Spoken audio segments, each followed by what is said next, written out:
Hey everyone, welcome back to Corporate Decoder, the place where we uncover the not so obvious in corporate reports. Today we're diving into an 8K filing from Fidelity Private Credit Fund, and it looks like they've got a little something to share about their performance. So what exactly is this document telling us? Well, it is a current report, meaning something a bit more timely is happening.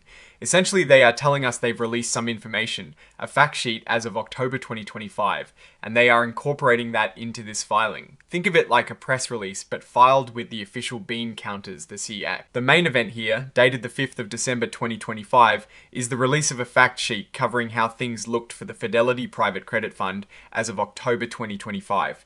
This fact sheet is the star of the show for this particular filing. Now, this section is all about making sure everyone gets the same important information at the same time. That is Regulation FD, or fair disclosure. They are telling us that on December 5th, they put out this fact sheet. It is attached to this report as Exhibit 99.1. This fact sheet is the key piece here. It is basically a snapshot of the fund's condition and performance up to October 2025.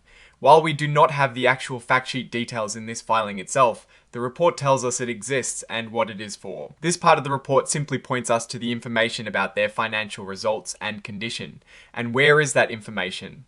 Well, they've cleverly tucked it away and incorporated it by reference into another section of this same report, the Regulation FD disclosure. It is like saying, go look over there for the juicy financial bits. Fidelity Private Credit Fund is identifying itself as an emerging growth company.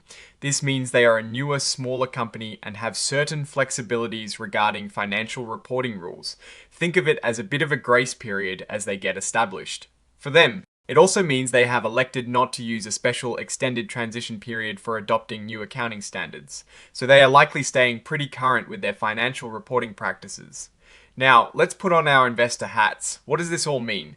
Well, an 8K is usually filed for big, unexpected events here. The big event is the release of a fact sheet. This tells us that the fund is proactively sharing updated information. For investors or potential investors, these fact sheets are gold. They usually contain key performance indicators, portfolio composition, and perhaps some insights into how the fund is navigating current market conditions. Since it is a credit fund, we would be looking for details on the types of loans they are making, the credit quality of those loans, interest rate exposure, and how they are managing risk in their portfolio.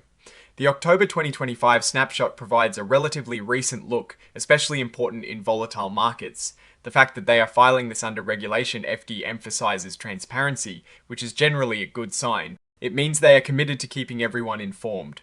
We do not have the specific numbers from the fact sheet here, so we can only speculate on what might be in it. But for a credit fund, you'd be looking for things like the fund's net asset value, maybe its yield, its debt levels, and perhaps if it is experiencing any defaults or looking at any new acquisition opportunities. The fact that it is an emerging growth company might mean it is still building its track record.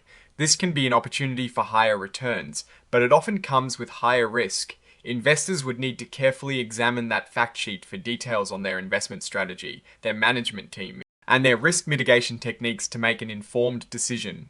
In conclusion, this 8K filing is a signal that Fidelity Private Credit Fund is providing an update on its status as of October 2025 via a fact sheet. It is a procedural filing primarily designed to incorporate that external document into the official record. While the filing itself doesn't contain the detailed financials, it points to where investors can find them. For anyone interested in this fund, the next logical step would be to seek out that Exhibit 99.1 fact sheet to understand its actual performance and strategic positioning. Alright, that is our quick decode of this 8K filing. What are your thoughts on this kind of disclosure? Let us know in the comments below. If you found this breakdown helpful, please hit that like button and subscribe for more corporate insights. And don't forget to join our community on Discord. The link is in the description. Thanks for watching, and we'll see you in the next video.